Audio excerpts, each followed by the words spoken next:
এই গল্পটা আমার না, এটা আমার স্বামী আর তার 5 জন বন্ধু। বলতে পারেন বিবাহিত 6 ব্যাচেলরের গল্প, যারা ফ্যামিলিকে ছেড়ে হুটহাট ট্যুরে চলে যায়। এবার তারা 2 দিনের জন্য রওনা দিল কাপ্তাই রাঙামাটির পথে। আর আমি বরাবরের মতো আমি ছিলাম বেচারিদের মতো বাসায় চা হাতে, আর মাঝে মাঝে দুধের স্বাদ ঘোলে মেটানোর মতো ওদের ট্যুরের আনন্দ ফোনের ভিতর দিয়ে মেটাচ্ছিলাম।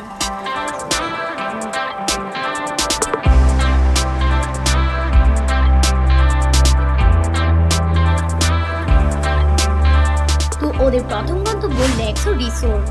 চট্টগ্রাম থেকে রিসোর্টের দূরত্ব প্রায় 60 কিলোমিটার, যেটা মোটর বাইকে 2 ঘন্টার মতো সময় নেয়। তো এই হলো লেক্সো রিসোর্টের অফিস। এখানে প্রয়োজনীয় ফর্মালিটি ও বাইক পার্কিং সেরে মূল রিসোর্টে যেতে হয়।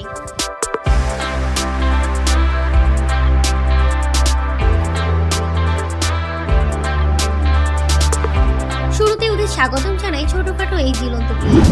এরপরে হাজির হয় এই লিচু গাছগুলো। দেন ওরা চলে যায় রিসেপশনে।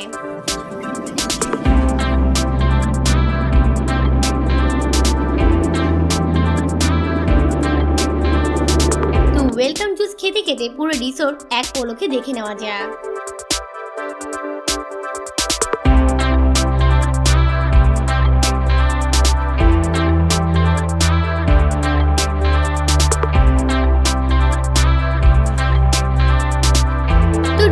ফ্রেশ হয়ে ওরা এবার বোট ভ্রমণে বের হয়।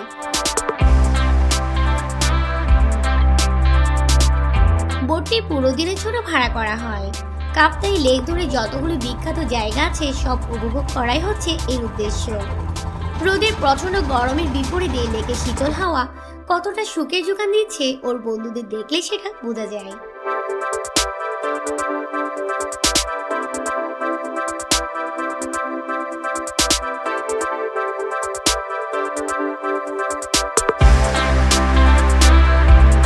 শতবর্ষী বটগাছের পাশে যে দোকানটা দেখা যাচ্ছে, ওখান থেকে হালকা নাস্তা নিয়ে আবার রওনা দেওয়া হয়। এবার তাদের গন্তব্য পেদা টিংটিং। ও হ্যাঁ, পেদা টিংটিং হচ্ছে রাঙামাটির জনপ্রিয় একটি রেস্টুরেন্ট, যেটি বাঁশের চিকেন ও পাহাড়ি খাবারের জন্য বিখ্যাত।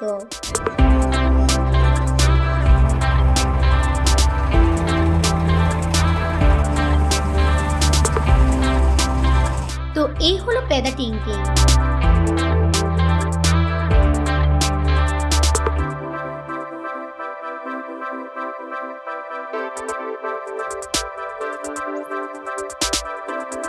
এটা তাদের বিখ্যাত বাঁশের চিকেন।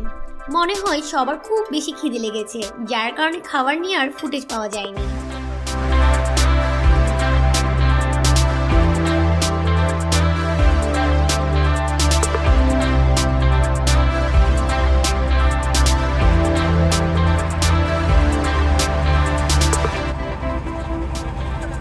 তো এই হলো পলওয়েল পার্ক।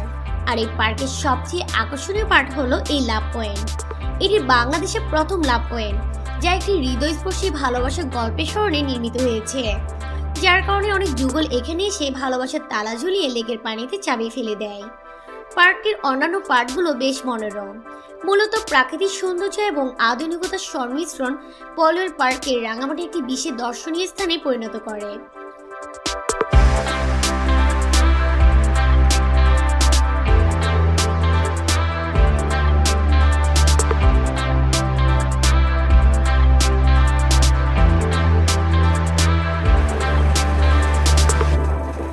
পলওয়েল পার্কের পরেই ওরা চলে যায় ঝুলন্ত ব্রিজ দেখতে। এখানে দর্শনার্থীদের জন্য পাহাড়ি দোকানগুলো পর্সা সাজিয়ে রেখেছে। ভিডিওতে টাটকে আনারস দেখে আমারও খেতে ইচ্ছে করছে, কিন্তু দুর্ভাগ্যবশত আমি মিস করে গেছি।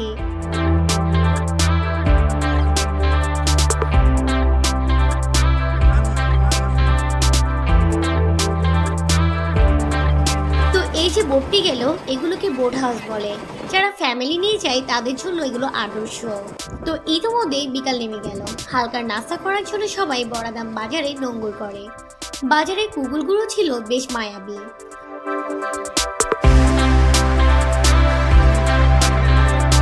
এই বাজারে আছে ব্যারনি লেক্সো ক্যাফে, আর এই ক্যাফের অধীনে আছে বেশ কিছু লাক্সারিয়াস বোট হাউস।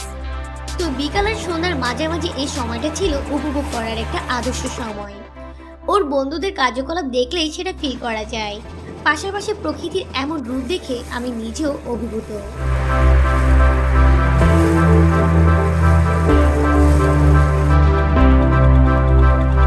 তো সন্ধ্যায় সবাই আবার ল্যাক্সোর রিসোর্টে চলে আসে। এটা হচ্ছে রাতের রিসোর্ট ভিউ। জলসিঁড়ির বারান্দায় বসে ওরা রাতে 3টা পর্যন্ত গল্প করে।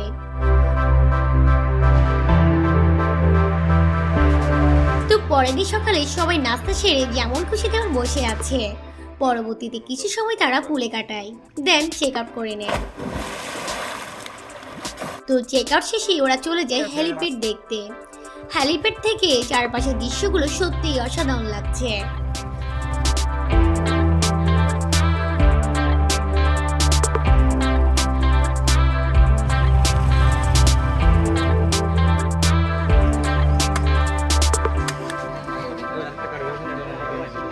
তো ল্যাক্সোর রিসোর্ট থেকে ওদের পরবর্তী টার্গেট ছিল রাঙামাটির পাতায় রেস্টুরেন্ট।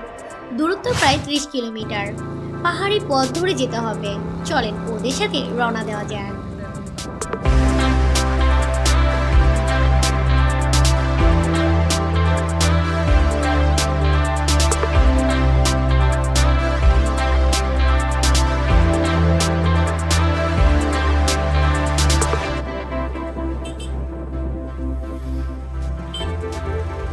তো এটাই পাতায়া রেস্টুরেন্ট।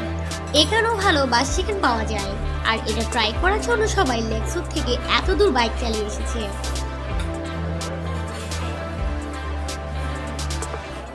তো পাহাড়, লেক, সন্ধ্যা, গল্প, হাসি এগুলোই ছিল ওদের পুরো ট্যুরের শত ব্যস্ততা ভুলে বন্ধুত্ব উপভোগ করা টার্গেট। ভিডিও দেখে মনে হয়েছে ওরা সবাই এটা শতভাগ উপভোগ করেছে।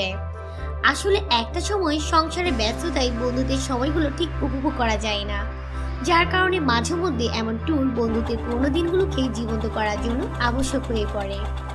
ধন্যবাদ এতক্ষণ সাথে থাকার জন্য।